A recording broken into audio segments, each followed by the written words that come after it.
Hi, this is Tim West at Warrior Fight Store in Pickering with Nate the Great Marquardt. Nate, if you don't mind, I'd like to ask you your thoughts on a few names in a row here. I'll just throw out a few names and just give me a little bit back at me. Bas Rutten. Bas Rutten, yeah, he's actually one of the guys, kind of a role model as far as martial arts for me. You know, I always thought he was a great striker. He was good on the ground and just had a very good fighter spirit. You know, he's a warrior. So. Greg Jackson. Greg Jackson is, you know, he's a mastermind. He's a genius. You know, he's a leader, and he's a very generous guy. Mike VanArsdale. VanArsdale, he's a great wrestler, very charismatic guy. He's fun to be around.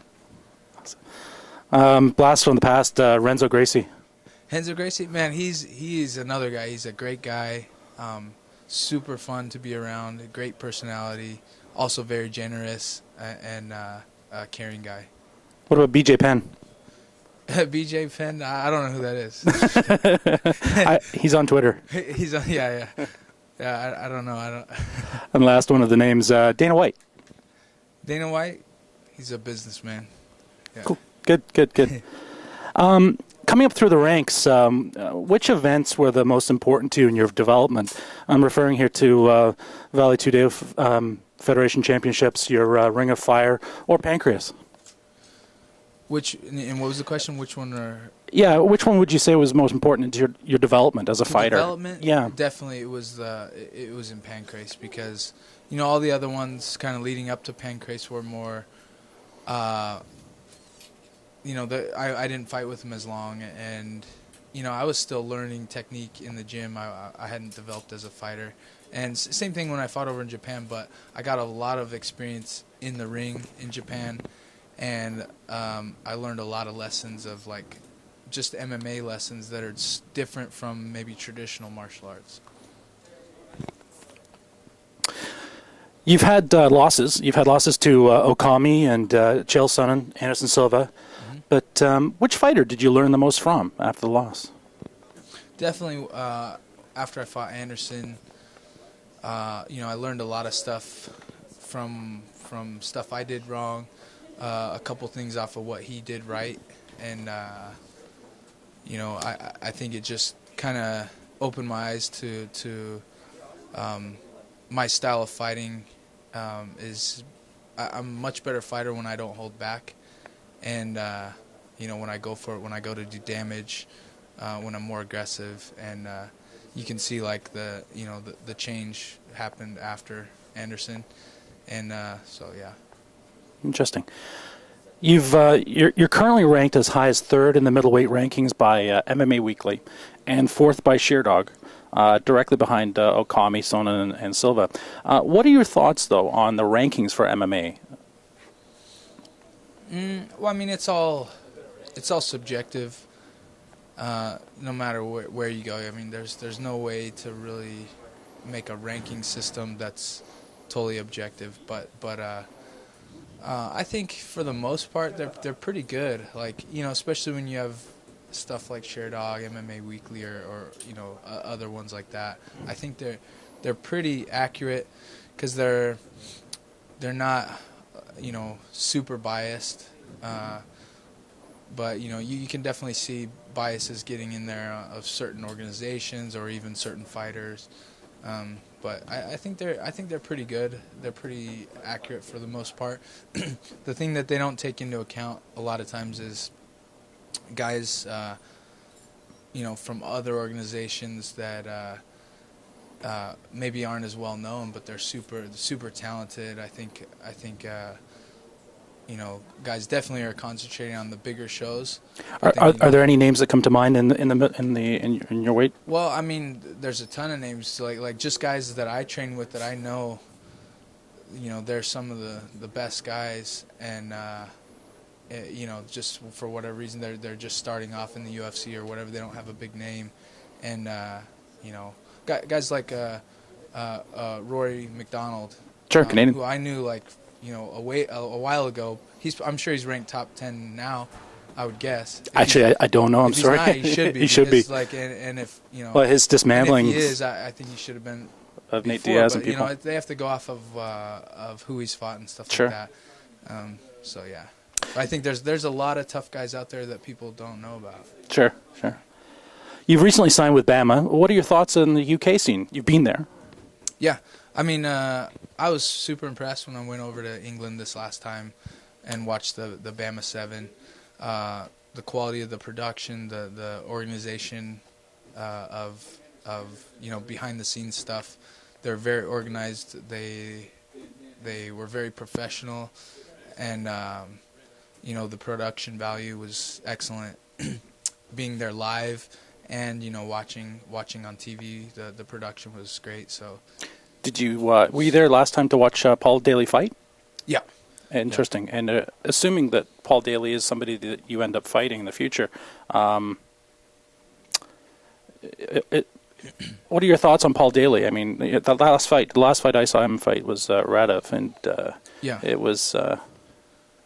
It was a war. Yeah. Well, he beat up Radev for the first 2 rounds for sure.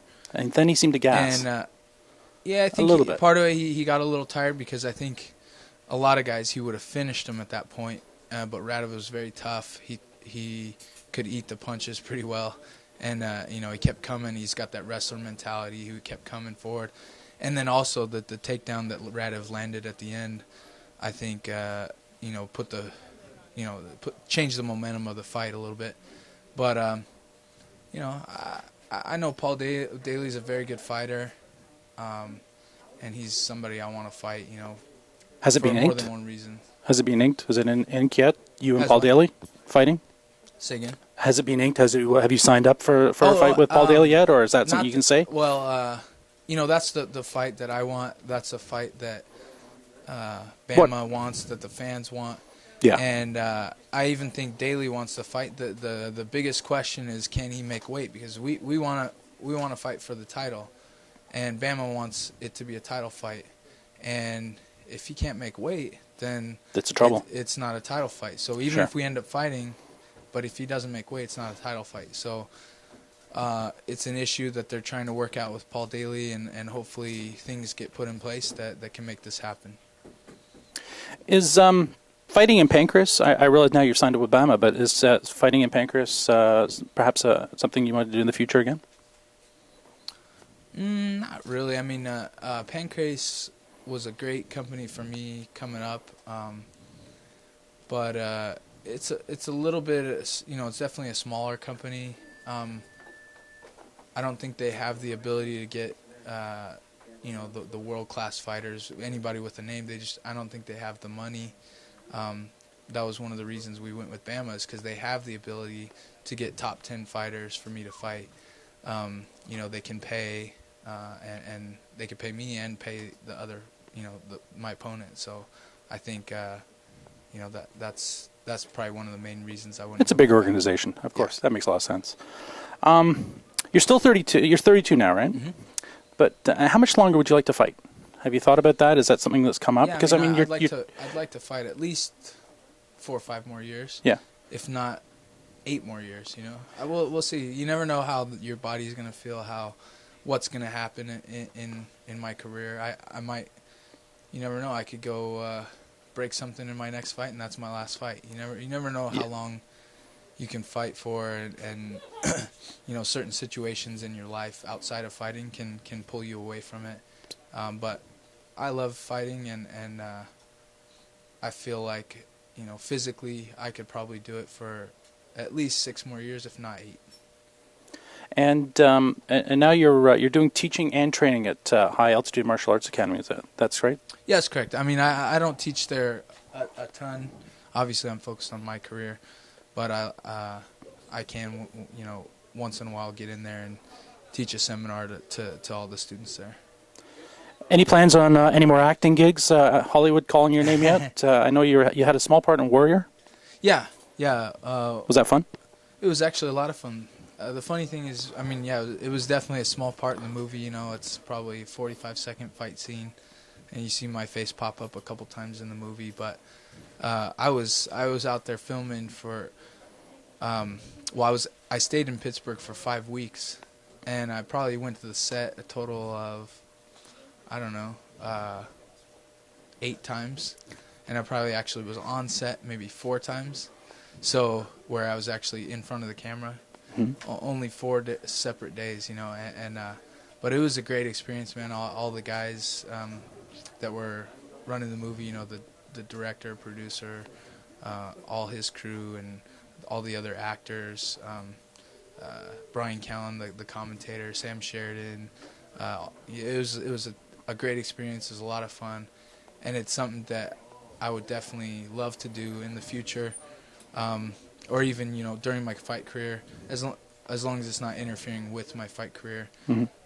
That one worked out perfectly because I had just fought, and you know, I knew I wasn't going to be fighting for 3 or 4 more months, and it fit into my schedule, so, you know, I did it, and hopefully I get another one like that, because Screen Actors Guild has great health insurance. Good to hear. Good to hear.